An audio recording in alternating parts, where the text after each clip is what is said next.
I tap my buddy on the crutches. I'm like, can you switch seats with me? I go, hey, I just didn't want to do it in the middle of that ruckus, but yeah, those are your seats. I photoshopped this.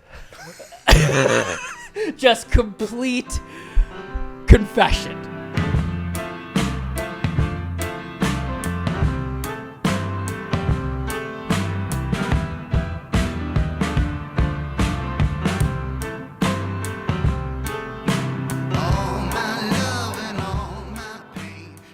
So we went viral on TikTok, thanks to Nick and his team. I thought when you said virality, I thought you were talking about how successful it's doing. No, we went viral. I forgot. Yeah, we went viral. What's viral mean?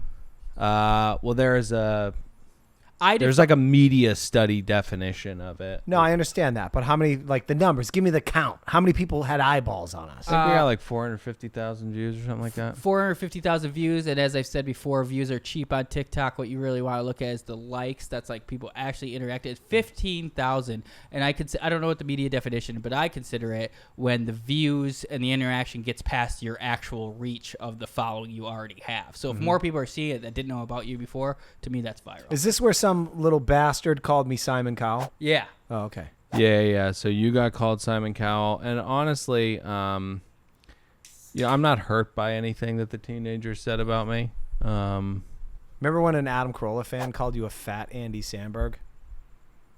Yeah. That was hurtful, I bet. What are you doing right now?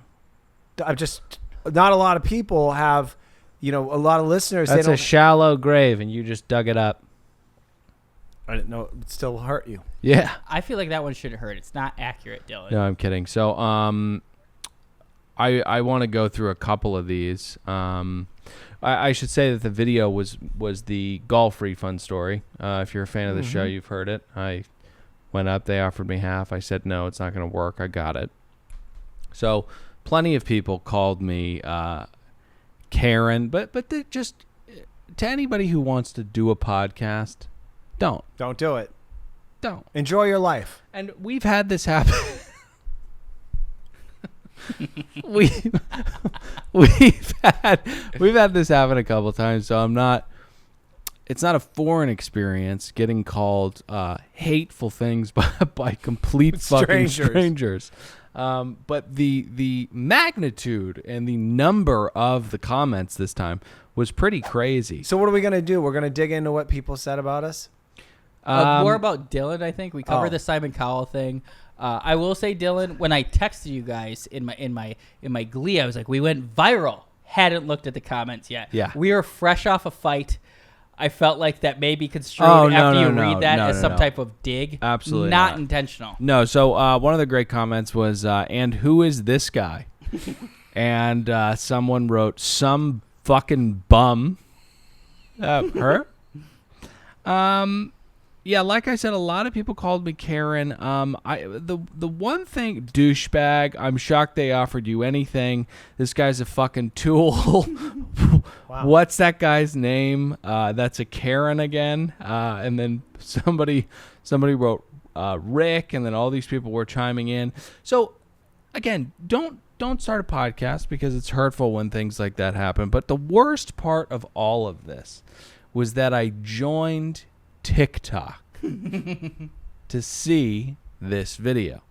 Now, TikTok is filled with, according to Nick, tons of educational content, tons of content that is, making the world better. But I don't even know what it is. Just putting that out. It's there. Chinese malware. We've talked about it before. It's Americans forced us to sell it to us. It was a concession by China because they know they're going to take over. It is now American malware USA. Well, USA. China has USA. a lot of problems. Real estate bubble is too big a part of their economy, and they also have a water crisis, and their demographics are kind of fucked up. And they also have complete facial recognition on the most popular people in America who will be subjects of deep fakes eventually when the warfare really starts getting deep. Yeah, that's going to be tough. But anyway, so I've been perusing through Facebook, and I have to delete the app because I'm getting dumber every TikTok. Yeah, TikTok. I sent you a clip And I've been finding a lot of this content, which is so bafflingly bad and useless that I don't know what to call it. I'm confused by the motivations behind the people that made it. And there are... Boredom. I don't know. Possibly insanity, because there have been people, people always say, oh, you don't like pop music. There have been tons of vapid entertainers making content that's derivative in decades past, but I don't think we've ever had content like this. Nick, go ahead.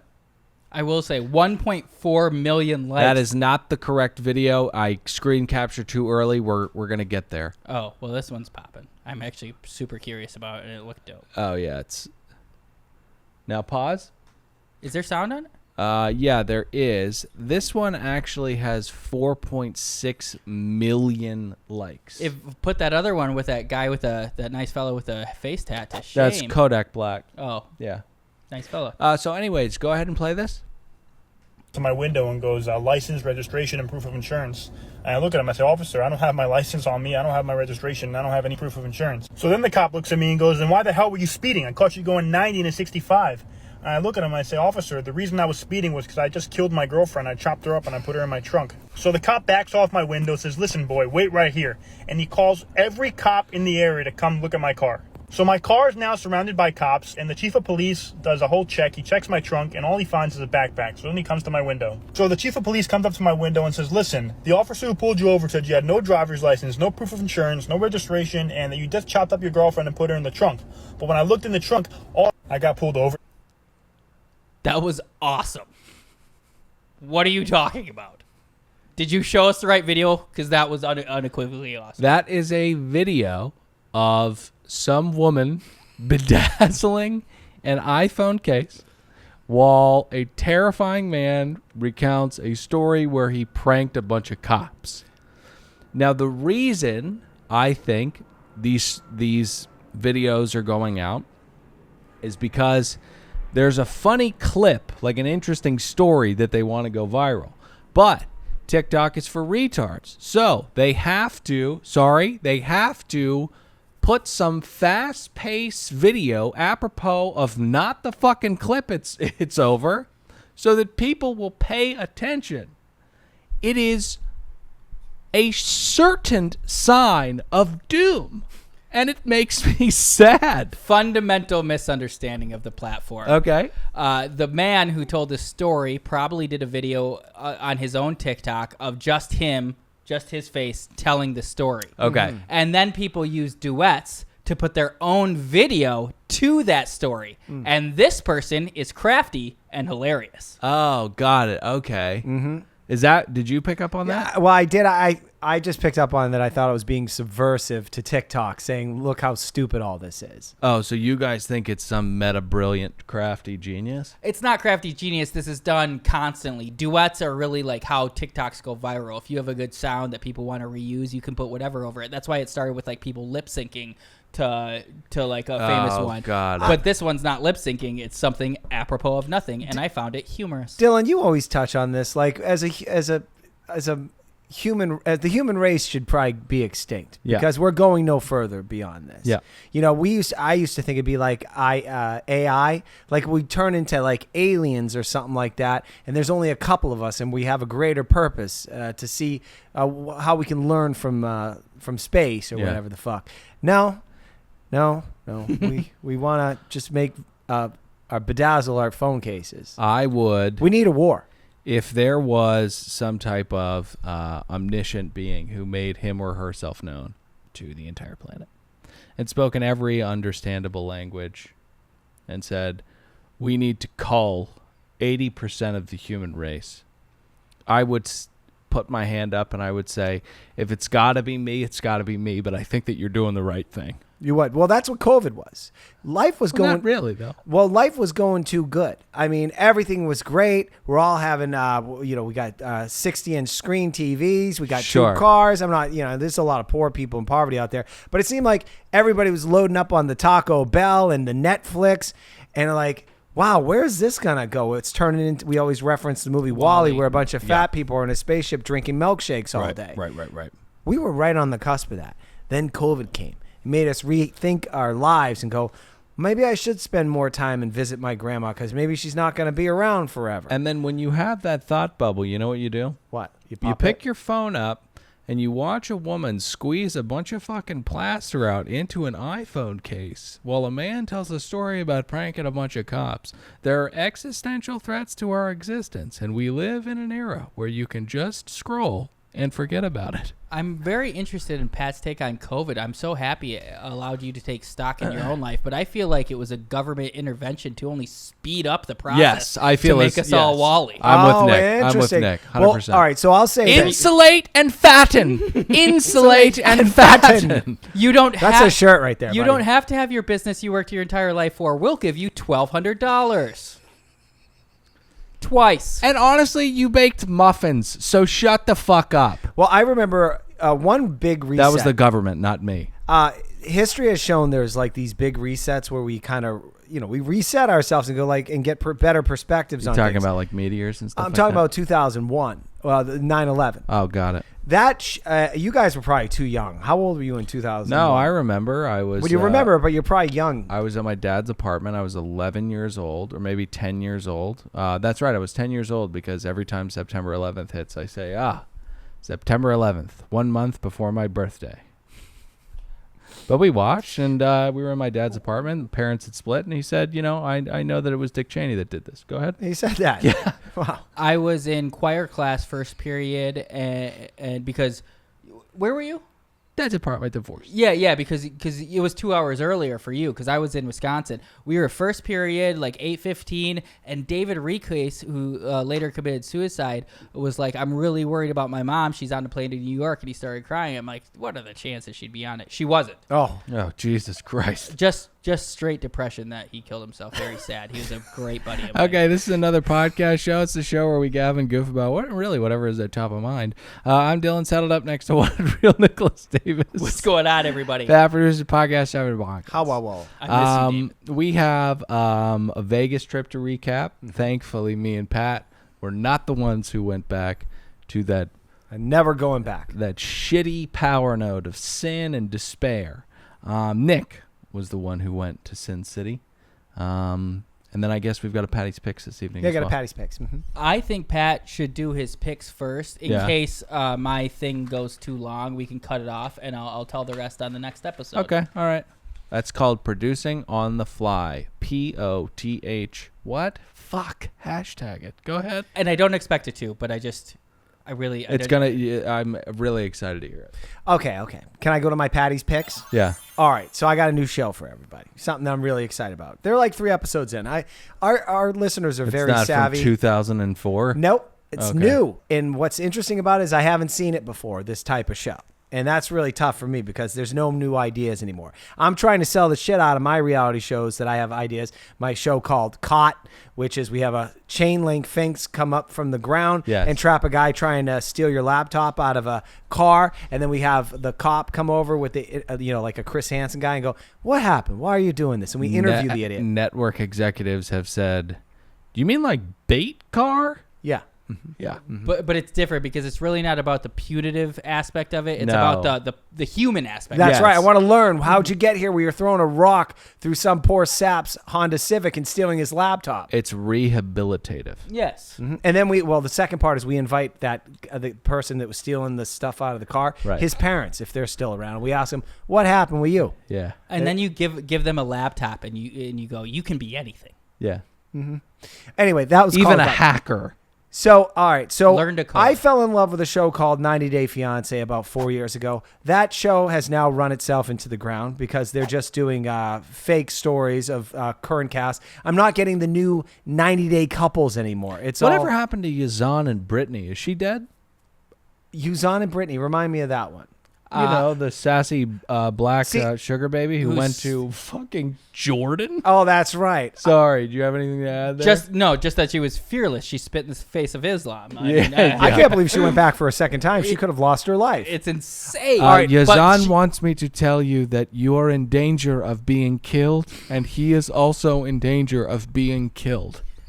And she's that like, was her brother. That was his brother. But Brittany was like, have you heard of OnlyFans? Because this is a windfall. Right. Well, all right. So, but that show, besides that storyline, which was pretty good, I got to admit, really tanked. So I can't watch that anymore. And then I fell in love with a show called Love After Lockup. But the same thing happened. We stopped getting the stories of people getting out of prison and like following their lives for the first couple weeks. It got fucked out. What do you call it when it got fucked cooked? Out? It got cooked. Yeah. You could tell horrible producing was coming and going like, and they're doing scenes with these people that are obviously not actors. I'm not buying it. I don't care. Now, TLC has come back strong. The Learning Channel. Yes. With a show called You, Me, and My Ex. And the premise of the show, it follows a bunch of different couples. It bounces around a lot. And the most important aspect is they're good looking.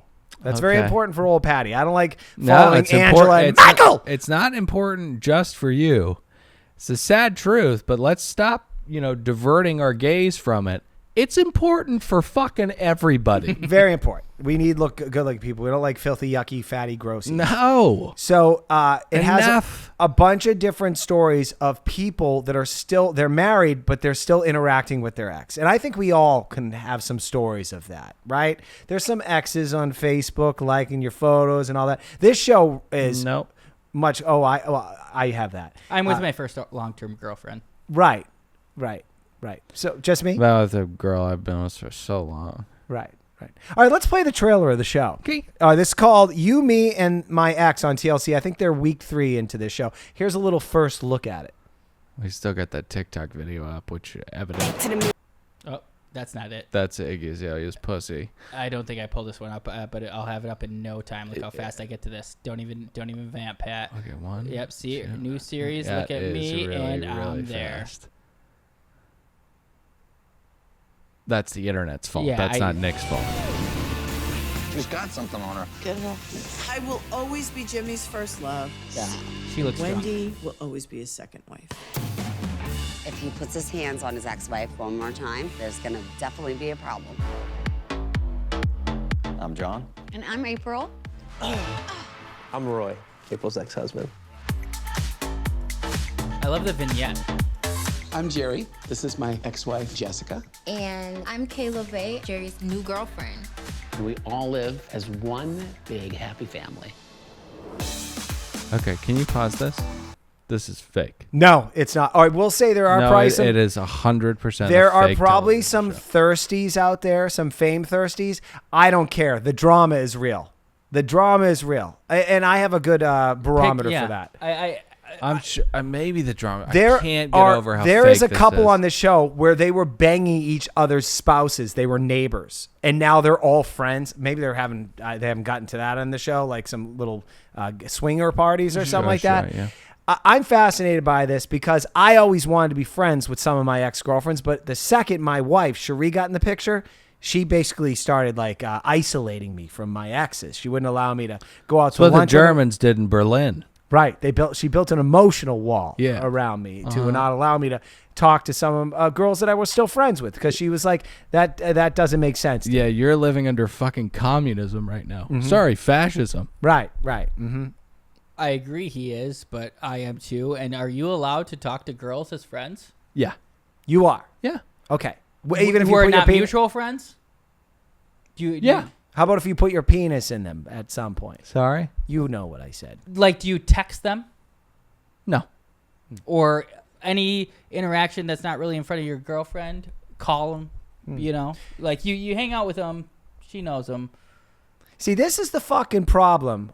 Maybe it's both sides. I'm actually asking because I'm trying to find out what a healthy relationship is. Well, so I was friends with 2 of my exes. Yeah. That, they were short I'm trying relationships. to think. Like 3 months. She's never happy about it, but, But will she make a stink of it? Like when I would go out to lunch with, I guess I won't say her name. We had like a 3-month thing. And then 3 years later, we're still going out to lunch. We're going out to bars. We're not having sex anymore. Right? I was okay with that. Been there, done that. Oh, yeah. See, I do think that's weird. I think that's like a respect thing. You wouldn't do that. Well, but we were friends for 3 years, and then I meet my wife, and we start dating, and then we would hang out with this girl and her new boyfriend, and then once she knew that she had been a past sexual partner, she says, no more. Yeah, I'm kind of with Cherie on that. I think it's a little bit weird. I'm Mike Pence. I don't Right. hang out with women without other men around. Right. So That's I'm a supposed to callback. tell this person that I've known for 3.5 years that have had a friendship with that I can't hang out with you anymore because my wife can't handle having someone that I slept with around anymore. Yeah. Well, you and Cherie can go out with her and her new boyfriend. Yeah. We would Right, do that just- too, but she didn't want that anymore either. Okay. Yeah, it's We went to Santa Anita racetrack, and all she did was my wife was pissed. She just kept rolling her eyes. She wanted out of there. Fair enough. I sound off in the comments. What do you? I what don't leeway do you give to? I your don't have partner? an answer for this. I really don't. I'll tell you what. Once you're over pussy, you are over. I ain't going back. I mean, actually, there's a couple, but they're a couple decades ago. So you would, and well, you no, are. no, I wouldn't. But I think about what is she up to? You know what I mean? Hey, play the rest of this trailer. My boyfriend Alex is so sweet. So this a black guy. He's gay, and he's Okay, definitely pause it. Do you remember Fred Savage in Goldmember? Yes. Moly, moly, moly, moly, moly, moly, moly, moly, moly, moly, moly, moly, moly. I mean, that woman. Holy shit. She has a large mole on her head. Did you see that thing? Fred Savage is going to be the next Ron Howard. The man directs, and he's a fucking workhorse. I like Fred Savage. All right, keep playing the trailer. I did a layout on one of the commercials for apartments.com he directed one time. Ex-boyfriend. Name drop. More often than when they were dating. And layout is a grunt that gets paid $15 under the table, and all my coworkers were And if you looked at Fred Savage, you would have been fired. Oh, yes, Did he- immediately. Was on your rider, did it say that you had to walk backwards so you didn't make eye contact with him in any room with him? I definitely didn't get a rider, and I didn't get a contract. Yeah, but, what a all fucked those up things rider. all those things were implied. You get green M&Ms, and if you look at anybody. This is my second baby mama, and that's hopefully my third. Oh, this is a crazy story. So his first wife now is a lesbian. She found her partner. She was actually cheating on him. It was a coworker, and they want to have a kid. And since each of these other two blondes already have a kid with them, they figure why not a third one with the lesbian? So he comes and they put it in a syringe. It looks like she's got it in her fucking glass right now. What the fuck is she drinking? Holy shit! It looks like a piscos. You know that? What is that? It's like it's a Peruvian drink. It's got a little egg white in there. It's delicious. Okay. Anyway, the lesbian, the yellow one on the end there, they put a turkey baster and they squirt his sperm in her, and they're trying to create another child. It's What a the fascinating fuck story. is she doing there? I don't know. She seems out of place. Yeah, she definitely does. She seems out of place, as does he. It should be a someone else there. My ex-husband's sperm is in my wife. Oh, okay, got it. Yeah, It's a weird dynamic. I'm an idiot. You went and got a matching tattoo with your ex-husband? My second husband. I think April's secretly still in love with her ex-husband.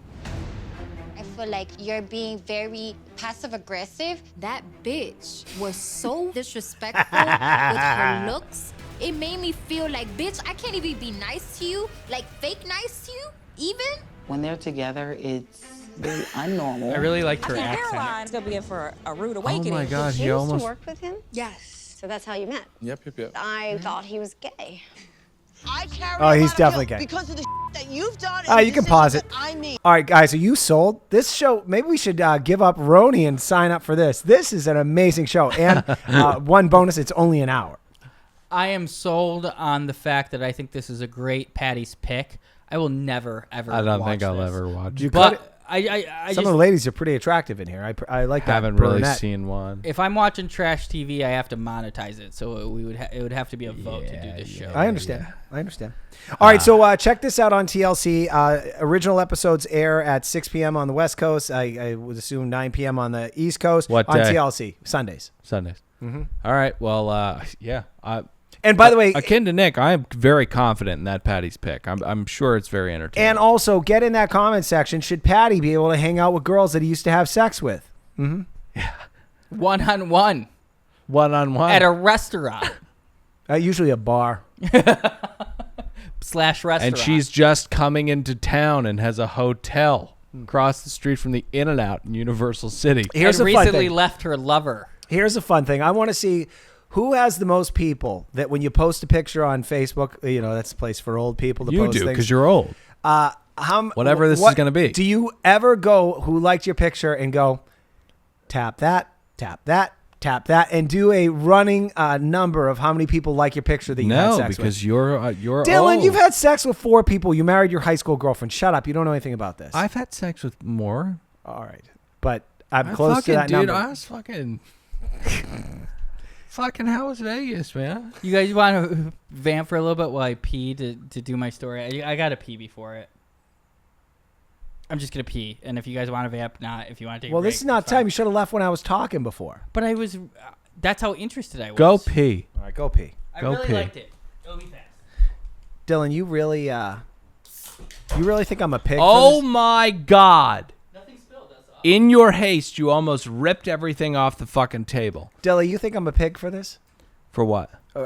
No, I'm genuinely confused about it. I don't know what the right answer is because I've had girlfriends, and I'm like, I have gone to hang out with them one-on-one. And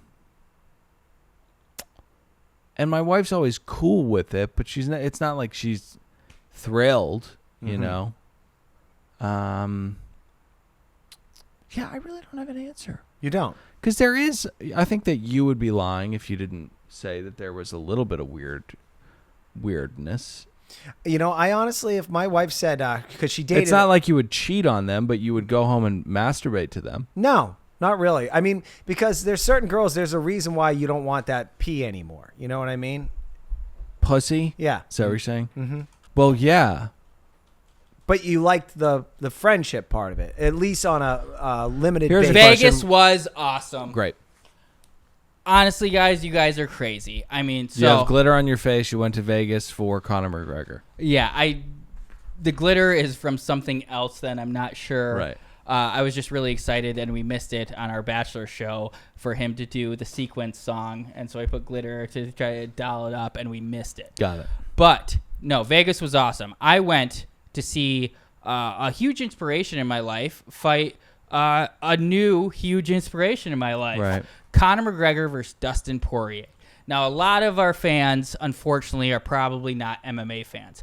Conor McGregor, I'm sure you've heard of. He's a superstar. He's like if you got the best wrestler like The Rock, but he was actually fighting in hand-to-hand combat. He's got the mouth. He's got the look. He's a little white Mike Tyson. He's a little white Mike but just Tyson. not as good as Mike Tyson Yeah, was. he's like 50. He's like 500 now. But early in his career, he was a little Mike Tyson. He'd knock people out really fast. He's very good in featherweight. And he can just talk. Honestly, part of the impetus for me dropping everything, moving out to LA, living in my car, and chasing my dream. Because he said on his first interview I ever saw with him before his UFC fight on the MMA Hour with Ariel Helwani, he said, if you see it in your mind, you can see it before your eyes. And I truly believe that. And every prediction he made started to come true until he started doing cocaine, and then you get a little and impregnating delusions of grandeur, and then drinking too much. Yeah, definitely Become legacy obsessed, and it doesn't matter that you have $200 million. You're still going to be clinically unhappy, and you'll say some horrible things about a good family man and his wife. Yeah. The other person who's become a huge inspiration is Dustin Poirier. He's a young kid who struggled with alcoholism in his early teens, and would that doesn't count when you're fight constantly. Didn't make it past 8th grade, and then and then use fighting to marry his high school sweetheart, have a beautiful daughter, and give him everything he's ever worked for. Yeah. And he's a simpleton. He's very, very good at fighting. He's actually, he's thoughtful, though. Honestly, he's very thoughtful. He's an earnest human being, and we don't have enough of those walking around. I'm not one of them. Simpleton is not correct in any respect. Like that. Well, like you can see him in press conferences. He's just kind of like. He's a little flustered. He's like, "Oh, what the fuck's going on?" And then he says all these like comebacks that are absolutely terrible. I think he got one in that was pretty good, but he's not flustered though. He's just words aren't his forte. No, but, they're not. But he's not flustered. He's very He's very good at fighting. And he's confident in his ability. Interrupt me at any time. Sorry.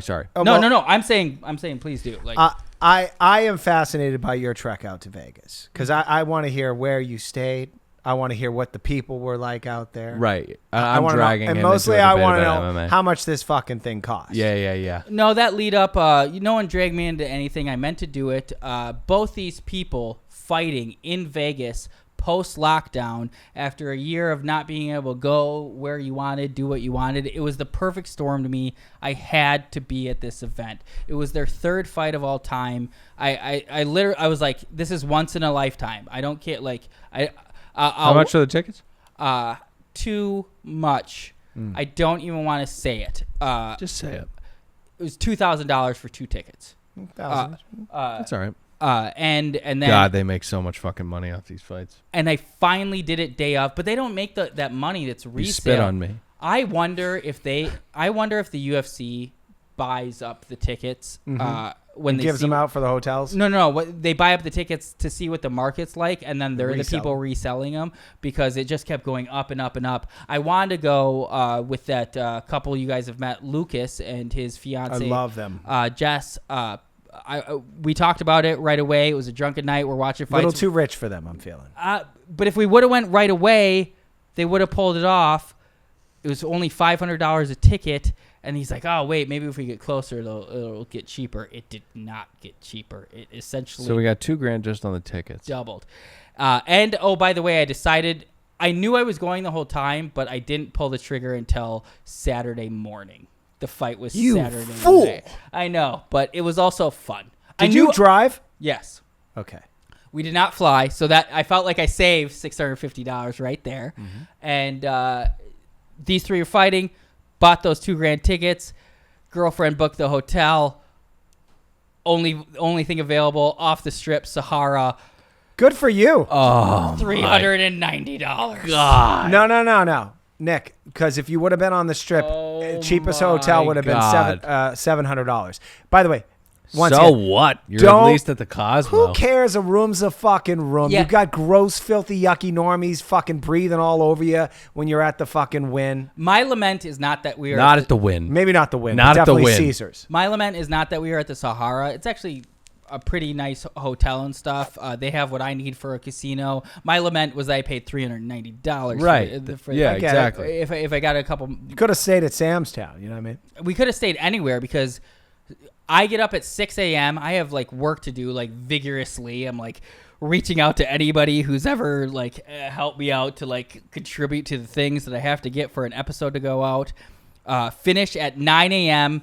Upload an episode from my house. It's like 2 hours. I leave it, like risk it that it might not go up.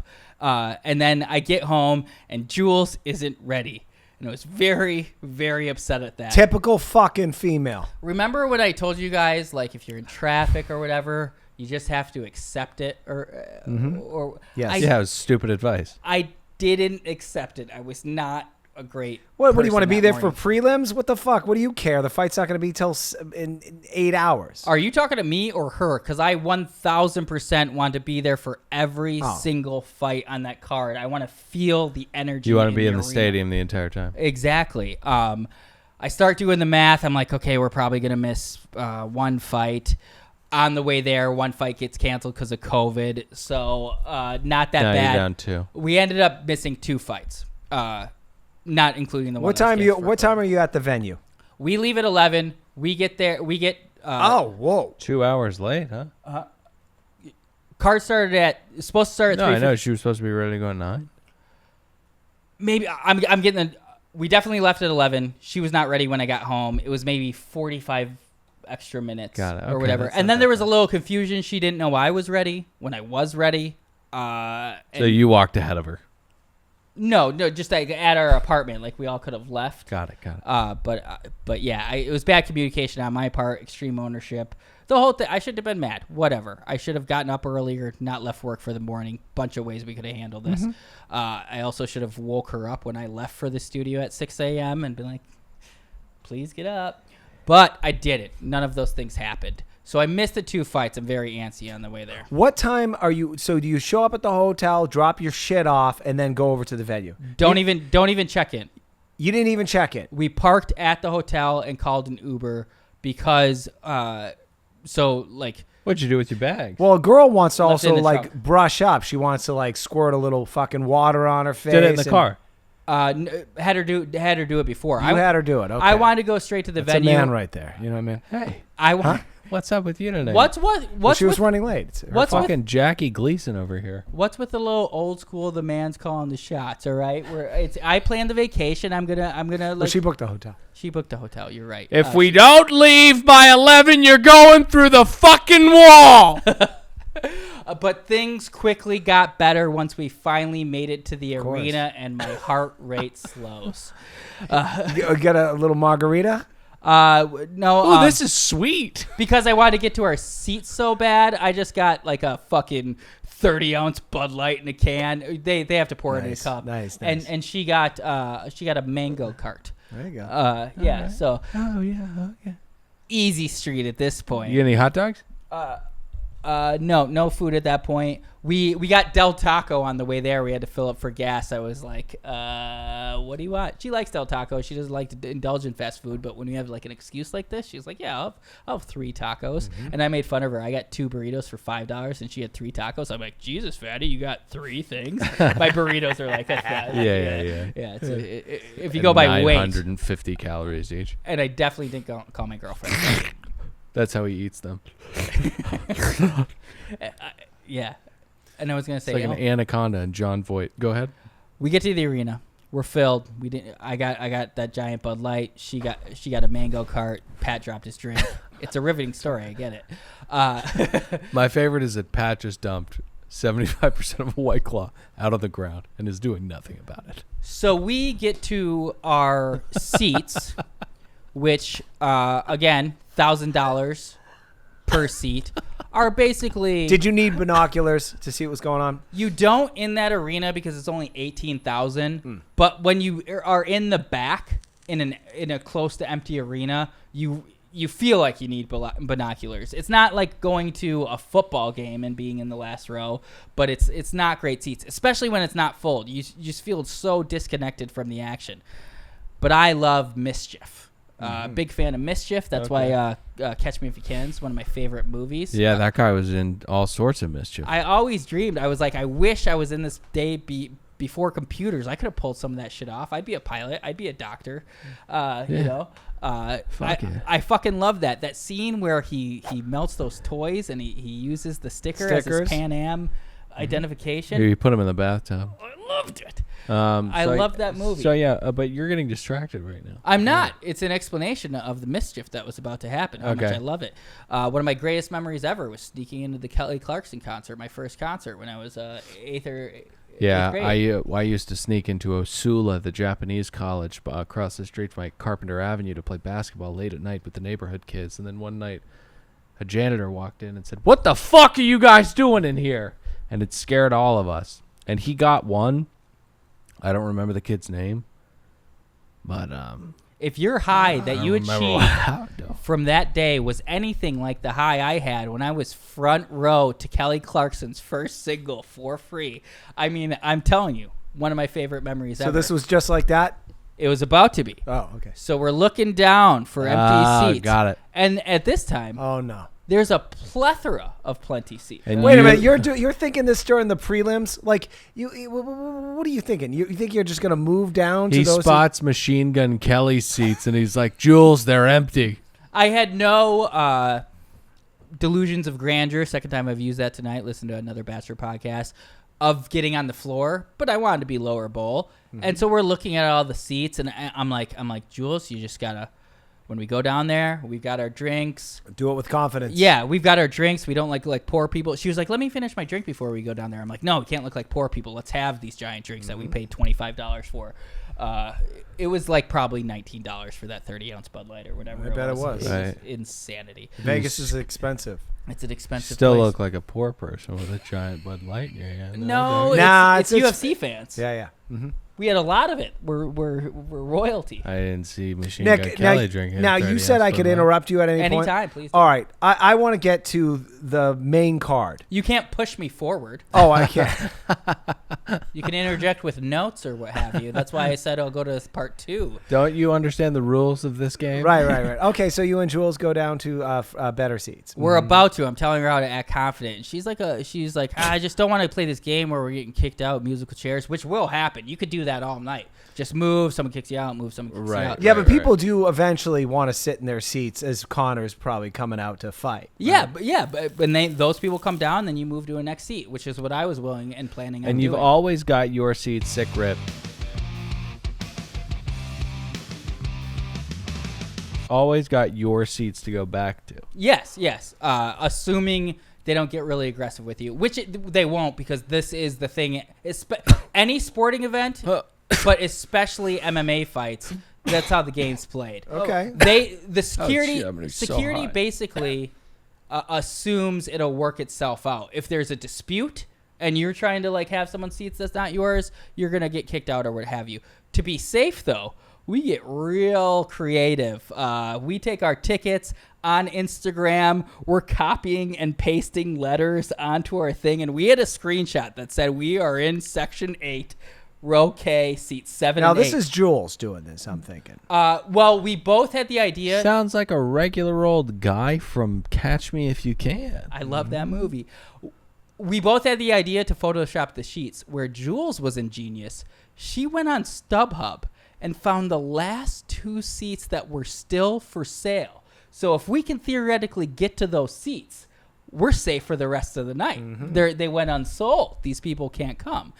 Genius. That is a pretty savvy move. Yeah, and literally there were 4 seats in the arena at that point unsold. Like it was 2 over there. I'm surprised there were any. It's crazy, but it obviously just someone last second can't come. Oh, by the way, the seats that were they were for sale for $5,000 a piece down there. Wow. And okay, so these now, are how good about seats. a bargain basement deal? I mean, this person's an idiot if they didn't finally. Oh, I don't know where this tale's going.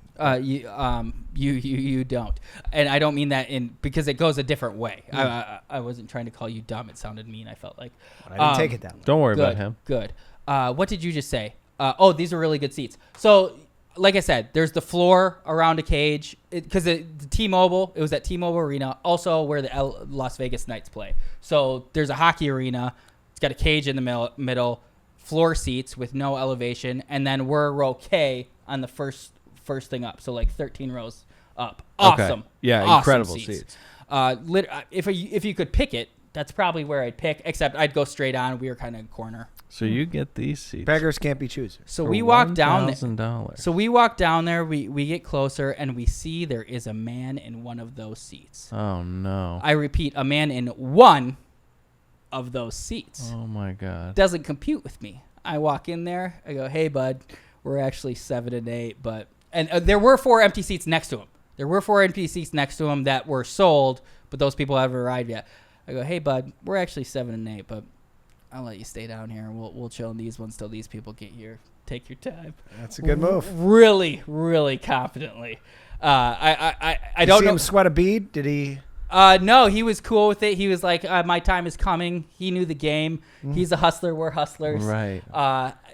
And I actually said, I was like, we could have kicked him out right there, but like honor amongst thieves. Right. Enjoy your time. Game recognized game. But if those people come down, we're gonna have to kick you out. Game recognized game. Yeah. Then we're kind of chatting with the guy. We see he has crutches. Yeah. The man. He's handicapped. The man, who I find out is a father of 2 and a really good family man. Except he also rides a motorcycle, which is a little irresponsible. You have young children. Took his motorcycle into a ditch and wrecked his knee. He was probably drunk. I bet not. Were you drunk at this point? No, just that one 24-ounce thing and a huge stomach full of Del Taco. So I got to regular. Yeah. And I'm sure you smelled good. So we're sitting in these seats. Fight after fight goes by. There's a little anxiety. When's it coming? When's it coming? When are we going to get kicked out of here? Doesn't come. In fact, we go to get beers. I'm like, I'm going to pull we did get eagle-eyed by a worker. I made eye contact with her, like what you shouldn't do. Because I shouldn't be nervous. Is anybody checking any of your credentials? No one's checking shit, which is really interesting. We didn't have to show the screenshot to anyone. I'm like, I'm going to pull a power move. I'm going to go get a beer, come back nonchalant. So then, like, we're establishing ground. Hey, Nick, next time you do that, if you're going to go for that 1 beer run, buy 4. You know what I mean? Yeah. I got 2 knowing Jules wasn't drinking that one. All right, there you go. Okay. So we get back to the seats. I come back. Windfall. Guy's like, oh, man, I really want to stretch my knee. I'm just going to go sit in those 4 seats. I'm like, oh, man, he just hung himself. What an idiot. He gave us the empty seats that were unsold. Oh, by the way, he's asking us. He's like, oh, so when did you, like, buy these? How much you pay? I was like, $5,000. Can you believe it? $400 a fight. I'm a fucking idiot, but, you know, it had to be here. Right.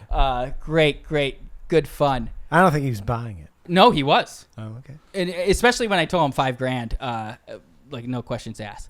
So then fight after fight goes by. There's 13 fights on the card.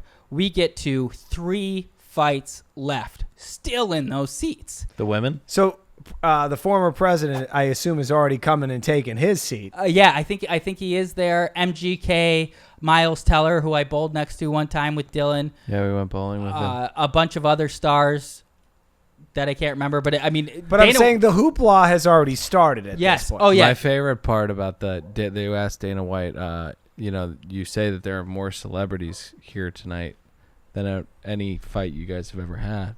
Who's coming? Dana says, oh my gosh, Machine Gun Kelly, Travis Barker, Travis Barker with a Kardashian. Bob Kraft. Oh, Bieber will be there. Okay, that's a good one. No. Miles Teller. There were stars in the building, okay?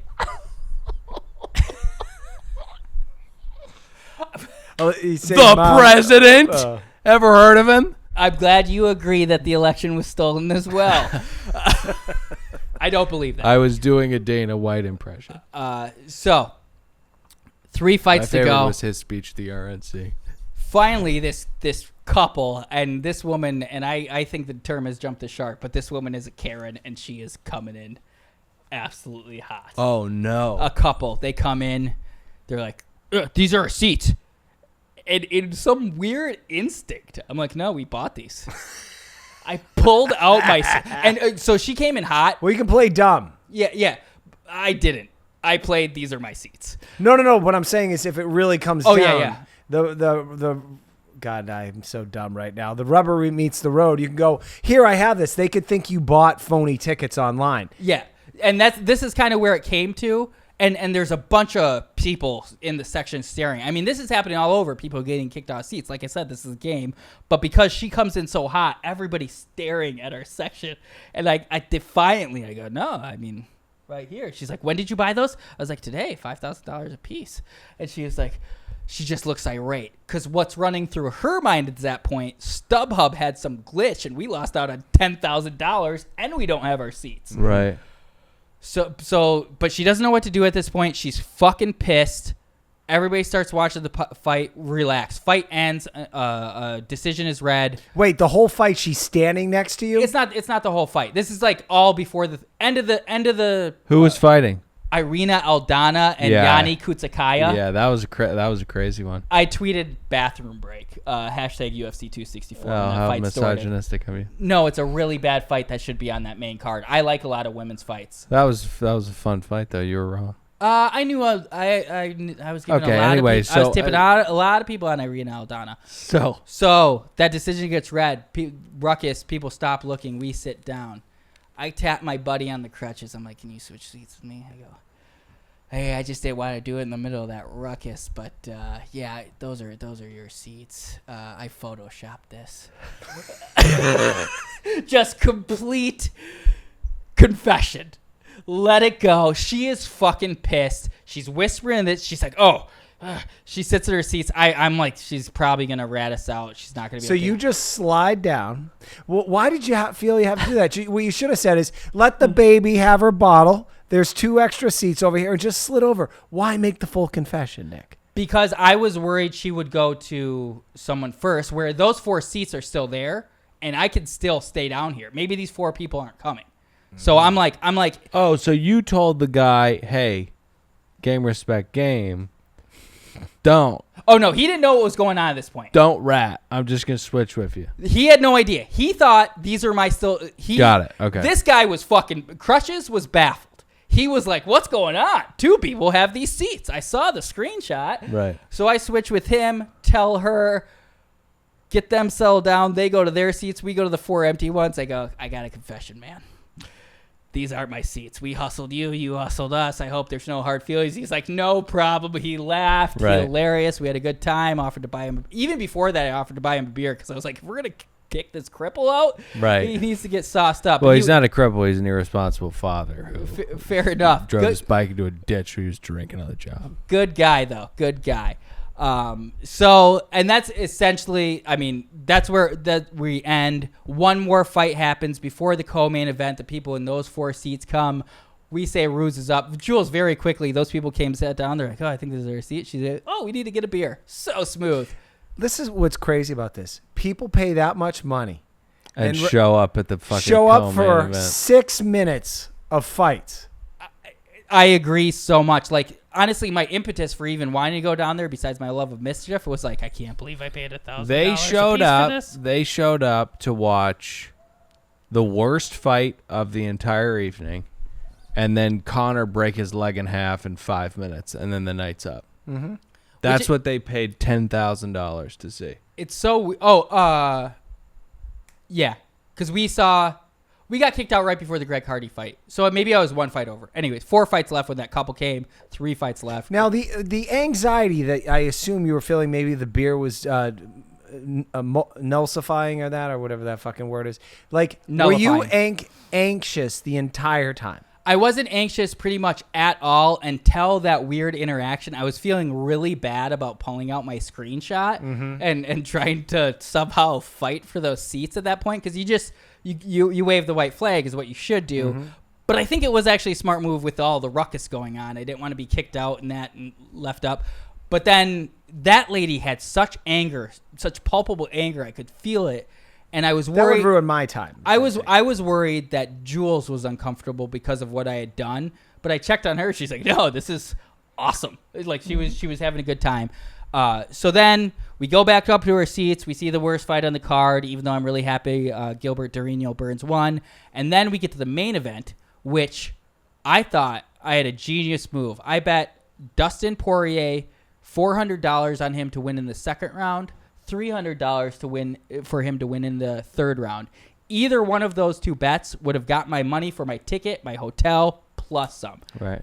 Either one I win plus the hedge, fucking money. And the way the fight was going in the first round, Dustin Poirier, my new hero, versus Conor, my old hero. There was 6 seconds on the clock. Your money was there. It was there, and the momentum was shifting. Dustin was wearing them out. I'm like, there's no way I don't hit either of these.